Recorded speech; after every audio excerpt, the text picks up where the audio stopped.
তোমাকে ঠকাতে চাই না। ঠকাবা কেন? তোমাকে একটা মিথ্যা কথা বলছি। তাহলে সেই মিথ্যা কথার সত্যিটা এখন বলো।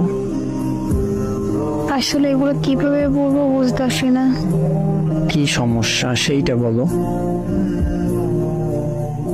আমি আমাদের কলেজের একটা ছেলেকে অনেক পছন্দ করি। আর মিথ্যা কথা বলছি এইটা, এই ফোনটা আমার কাছেই থাকে সব সময়। আমি ওই ছেলের সাথে সব সময় কথা বলি। নিজের অজান্তে ওরা অনেকটা ভালোবেসে বলছি। গতকাল আমি ওরে বলছি সব ঘটনা। ও আমার সাথে সম্পর্ক করার জন্য রাজি হয়েছে। তাই বুকে অনেক হাউস নিয়ে তোমাকে আমি এসব বলতে আসছি। তোমার কথা শুনে হারিয়ে গেছিলাম। এতটা ভালোবাসো আমাকে, ক্ষমা করে দে আমাকে।